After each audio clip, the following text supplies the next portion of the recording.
Chapter number 8। और इस chapter में मैं आपको सिखाऊंगा कि आप टैली प्राइम में कंपनी कैसे बना सकते हैं और उस कंपनी को कैसे एडिट कर सकते हैं। टाइम ओपन हो जाएगा। यहाँ देखिए हमारा जो टैली प्राइम है वह ओपन हो चुका है और यहाँ पे देखिए आपके सामने कुछ लाइसेंस के ऑप्शंस शो कर रहे हैं। तो इसके अंदर अभी आप यूज करेंगे कंटिन्यू इन एजुकेशनल मोड वाला लाइसेंस, क्योंकि अभी हमें क्या करना है, टैली प्राइम को सीखना है। तो सिंपली आप इस पर क्लिक भी कर सकते हैं या फिर मैं आपको रिकमेंड करूंगा कि आप अपने कीबोर्ड का यूज करें। तो देखिए यहाँ पे जो ये वाली कीज होती हैं आपके कीबोर्ड में, 4 डायरेक्शन है ना, अप डाउन लेफ्ट और राइट। तो इसी के माध्यम से आप लेफ्ट वाला दबाएंगे तो लेफ्ट जाएगा और राइट दबाएंगे तो राइट में देखिए सेलेक्ट होगा। देख पा रहे हैं आप यहाँ पे। तो सिंपली आपको कंटिन्यू इन एजुकेशनल मोड वाले को सेलेक्ट करना है और कीबोर्ड से जो एंटर का बटन होता है उसे प्रेस करना है, या फिर आप ये भी कर सकते हैं माउस से इस पे क्लिक भी कर सकते हैं। जैसे अगर मैं इस पे क्लिक करूं तो सिंपली ये ओपन हो जाएगा। तो देखिए यहाँ पे ओपन हो गया। तो अब देखिए आप यहाँ पे कंपनी को कैसे क्रिएट करेंगे। तो देखिए यहाँ पे सिंपली सबसे पहला ऑप्शन आपको मिल रहा होगा, ये देख रहे हैं यहाँ पे क्रिएट कंपनी का, ठीक है। तो आप इसे सेलेक्ट करके रखिए या फिर आप क्या कर सकते हैं, अप डाउन इसे इस तरीके से कर सकते हैं, ठीक है। तो क्रिएट कंपनी को आपको सेलेक्ट करना है और एंटर प्रेस करना है। तो जैसे ही आप एंटर प्रेस करेंगे तो देखिए यहाँ पे कंपनी क्रिएशन का जो फॉर्म होगा वो इस तरीके से आपके सामने ओपन हो जाएगा। तो सिंपली आपको क्या करना है, कंपनी क्रिएट करने के लिए सबसे पहले यहाँ पे आपको अपनी कंपनी का जो नाम है वह लिखना है। तो मैं यहाँ पे अपनी कंपनी का नाम लिख लेता हूँ, जैसे कि लिख देता हूँ मैं यहाँ पे STP कंप्यूटर एजुकेशन, ठीक है। उसके बाद आपको एंटर दबाते हुए नीचे आना है। तो देखिए मैंने यहाँ पे एक बार एंटर प्रेस किया तो देखिए मेलिंग नेम में भी ये आपका आ गया। फिर एंटर प्रेस करूंगा तो देखिए यहाँ पे एड्रेस मुझसे पूछा जा रहा है, तो आप यहाँ पे अपना एड्रेस पास कर दीजिएगा। जैसे कि मैं यहाँ पे अभी अपना एड्रेस डाल देता हूँ, पटेल नगर, न्यू दिल्ली, ठीक है। सो मैंने यहाँ पे एड्रेस डाल दिया। सिंपली और भी अगर आपका एड्रेस होगा तो आप इसमें फिल कर सकते हैं, नहीं तो आप सिंपली एंटर करिए। और यहाँ देखिए स्टेट आपको दिख रहा है, यहाँ पे आ जाइए और यहाँ पे देखिए लिस्ट ऑफ स्टेट यहाँ पे साइड में आपका ओपन हो गया है। आप जिस स्टेट में रहते हैं वो स्टेट आप यहाँ से सेलेक्ट कर लीजिएगा, ठीक है। और सेलेक्ट कैसे करेंगे, अपने up and down arrow keys के माध्यम से, माउस से नहीं करिएगा, ठीक है। वैसे हो जाएगा माउस से, लेकिन आप कीबोर्ड की आदत डाल लीजिए क्योंकि इस टैली प्राइम में आपको पूरा काम कीबोर्ड से ही करना है, ठीक है। तो देखिए मैंने यहाँ पे दिल्ली सेलेक्ट कर लिया है, एंटर करूंगा तो देखिए दिल्ली यहाँ पे स्टेट में आपका आ जाएगा, ठीक है। इसके बाद आपसे पिन कोड पूछा जा रहा है तो सिंपली पिन कोड डाल दीजिए 110008 मेरे यहाँ का पिन कोड है। टेलीफोन नंबर आप डाल दीजिएगा। सो देखिए मैंने यहाँ पे डाल दिया। मोबाइल नंबर है तो मोबाइल नंबर भी आप डाल सकते हैं और फैक्स वगैरह है, फैक्स डाल दीजिए। ईमेल डाल सकते हैं तो मैं यहाँ पे अपना ईमेल डाल देता हूँ। इसके बाद आप एंटर प्रेस करिए तो आपसे वेबसाइट पूछा जा रहा है, तो आपके पास अगर वेबसाइट है तो डालिए, नहीं तो आप छोड़ सकते हैं। तो यहाँ पे मेरे पास वेबसाइट है, सो मैं यहाँ पे वेबसाइट डाल देता हूँ, जैसे कि आपको मालूम ही होगा कि वेबसाइट का नाम क्या है। तो मैं डाल देता हूँ stpcomputereducation.com, ठीक है। सो ये वेबसाइट मैंने यहाँ पे डाल दिया। इसके बाद जब यहाँ देखिए यहाँ आपसे क्या पूछा जा रहा है, इसके बाद आपसे यहाँ पूछा जा रहा है फाइनेंशियल ईयर बिगिनिंग फ्रॉम। इसमें यह आपसे पूछ रहा है कि फाइनेंशियल ईयर आपकी कंपनी का कब से स्टार्ट हुआ। तो मैं आपको बता दूं, सभी कंपनी का जो फाइनेंशियल ईयर होता है वह 1 अप्रैल से शुरू होता है और 31 मार्च को खत्म हो जाता है। जैसे कि आपके स्कूल्स देख लीजिए, 1 अप्रैल को ही न्यू सेशन स्टार्ट होता है और 31 मार्च को जो हमारा सेशन होता है वह क्लोज हो जाता है। तो उम्मीद करता हूँ कि आपको समझ में आ गया होगा फाइनेंशियल ईयर किसे कहते हैं। जैसे कि अगर आपसे कोई पूछे कि अभी बताइए अभी हमारा फाइनेंशियल ईयर कौन सा चल रहा है, तो हम क्या बताएंगे, अभी हमारा फाइनेंशियल ईयर 21 और 22 चल रहा है, क्योंकि 1 अप्रैल 21 से कंपनी स्टार्ट होगी और कब एंड होगी, 31 मार्च 2022 को। जैसे कि स्कूल में होता है, आपने देखा होगा स्कूल्स के अंदर 1 अप्रैल 2021 से ही आपका पहला जो सेशन होता है, न्यू सेशन, वो स्टार्ट किया जाता है और कब खत्म होता है, 31 मार्च 2022 को ही वो अब होगा, ठीक है, जो होने वाला है अभी, ठीक है।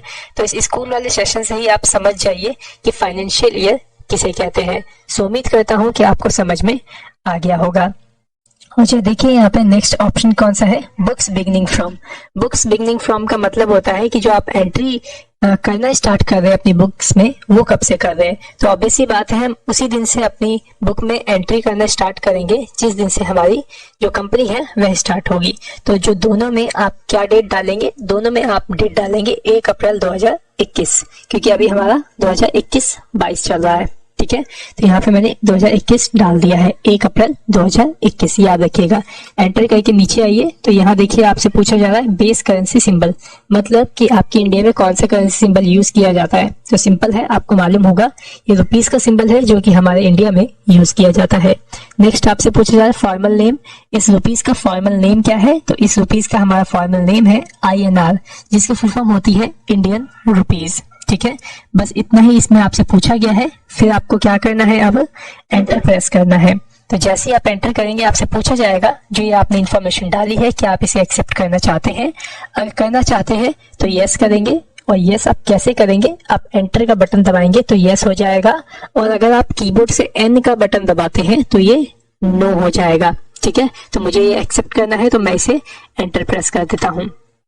तो देखिए जैसे ही मैंने यहाँ पे एंटर प्रेस किया तो देखिए जो हमारी कंपनी है वह सक्सेसफुली क्रिएट हो चुकी है। जैसे कि आप यहाँ पे देख पा रहे हैं, क्या लिखा है, कंपनी क्रिएट सक्सेसफुली। ठीक है, और साथ ही हमें यहाँ पे कुछ फीचर्स दिए गए हैं कंपनी के, जैसे कि यहाँ पे पहला फीचर है अकाउंटिंग। तो इसमें आपसे पूछा जा रहा है क्या आप इस कंपनी में अकाउंटिंग करना चाहते हैं, यस और नो। तो ऑब्वियस सी बात है कि हाँ, हम इस कंपनी के अंदर अकाउंटिंग करना चाहते हैं, तो आप इन दोनों ऑप्शंस को यस कर दीजिएगा। यहाँ पे देखिए लिखा है बिल वाइज एंट्री। अब आपको अभी ये नहीं मालूम होगा कि बिल वाइज एंट्री क्या होती है, तो आप अभी फिलहाल के लिए इसको यस कर दीजिए। आगे की जो वीडियोस आएंगी तो उसके अंदर हम इस फीचर को सीखेंगे कि इसका यूज क्या होता है और इसे हम कैसे उपयोग करते हैं टैली प्राइम में। ठीक है, अब जरा देखिए यहाँ पे नेक्स्ट फीचर हमसे पूछा जा रहा है कि आप इन्वेंट्री यूज करना चाहते हैं। तो अब यहाँ पे इन्वेंट्री क्या है, इन्वेंट्री का मतलब होता है कंपनी का स्टॉक। क्या आप कंपनी की स्टॉक को मैनेज करना चाहते हैं इस कंपनी में, तो ऑब्वियस सी बात है कि हमें इसके अंदर अपने स्टॉक को मैनेज करना है। अगर आपको स्टॉक नहीं पता तो सिंपल आप ऐसा समझ लीजिए, जो भी कंपनी के अंदर सामान रखे होते हैं वह कितना है, कितना बचा हुआ है, कितना सेल हो गया, कितना परचेज हो गया। तो अगर आप उस सब चीजों का हिसाब रखना चाहते हैं तो आप इन्वेंट्री के ऑप्शन को यस रहने देंगे, और अगर नहीं करना चाहते हैं तो नो कर देंगे। सो मैं अभी फिलहाल आपको रिकमेंड करूंगा कि आप इन चारों ऑप्शन को, जो चार दिख रहे हैं ना, ये दोनों ऑप्शंस, इनको आप यस ही रहने देंगे। ठीक है, इसके बाद जो देखिए यहाँ पे मैं इसे यस ही रहने देता हूँ। एंटर प्रेस करते हुए नीचे आता हूँ तो यहाँ देखिए एक और नया आपको ऑप्शन मिल रहा है जिसका नाम है क्या, टैक्सेशन। तो यहाँ पे देखिए क्या लिखा है कि आप टैक्स में जीएसटी का यूज करना चाहते हैं अपनी कंपनी में। तो मैं अभी कहूंगा अभी मैं अपनी कंपनी में जीएसटी का यूज नहीं करना चाहता। अब क्यों नहीं करना चाहता जरा उसको समझिए। सबसे पहले आप लोग बिना जीएसटी के बिल बनाना सीखिए। ठीक है, जब आप बिना जीएसटी के पहले बिल बनाना सीख जाएंगे तो उसके बाद हम विद जीएसटी बिल बनाना सीखेंगे। तो अभी फिलहाल के लिए इस फीचर को आप नो कर दीजिए। नो कैसे करेंगे, कीबोर्ड से आप NO प्रेस कर देंगे तो यहाँ पे नो आ जाएगा, और एंटर कर दीजिए तो देखिए यहाँ पे नो आ चुका है।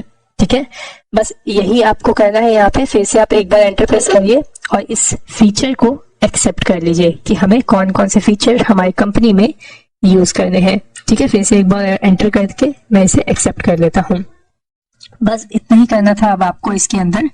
और अब देखिए यहाँ पे जो आपकी कंपनी है वह क्रिएट हो चुकी है, और जो देखिए कंपनी का आपका करंट पीरियड या फिर फाइनेंशियल ईयर कब का है, 1 अप्रैल 2021 से लेके 31 मार्च 2022 तक का। ठीक है, और देखिए ये रहा आपका कंपनी का नेम। तो यहाँ पे आपकी जो कंपनी है सक्सेसफुली क्रिएट हो चुकी है। ठीक है, अब जो यहाँ पे सीखिए कि आप अपनी कंपनी को कैसे एडिट कर सकते हैं। जैसे बाय द वे आपने अपनी कंपनी के नाम में कोई मिस्टेक कर दिया या फिर एड्रेस में कोई मिस्टेक कर दिया, अगर आप उसे ठीक करना चाहते हैं तो वो कैसे करेंगे। तो सिंपली यहाँ देख रहे हैं कंपनी का मेन्यू, सिंपली आपको यहाँ पे जाना है। तो आप यहाँ पे माउस से क्लिक करके भी जा सकते हो, या फिर आप कीबोर्ड के शॉर्टकट से भी जा सकते हो। कीबोर्ड का शॉर्टकट क्या है जरा वो देखिए। सिंपली आप ऑल्ट के साथ के बटन दबाएंगे तो जो कंपनी मेन्यू है ये ओपन हो जाएगा। देखिए मैंने ऑल्ट दबाया और के बटन दबाता हूँ, देखिए ये मेन्यू ओपन हो गया। अब इसके अंदर आपको जाना है ये ऑल्टर वाले ऑप्शन पे। देख रहे हैं ये ऑल्टर ऑप्शन, तो मैं माउस से तो नहीं जाऊंगा, मैं कीबोर्ड से यहाँ पे ऑल्टर को सेलेक्ट करता हूँ। ठीक है, एंटर करिएगा ऑल्टर को सेलेक्ट करके। तो यहाँ देखिए जैसे ही आप ऑल्टर पे एंटर करेंगे तो देखिए आपकी कंपनी की जो डिटेल्स होंगी वो यहाँ पे ओपन हो जाएंगी।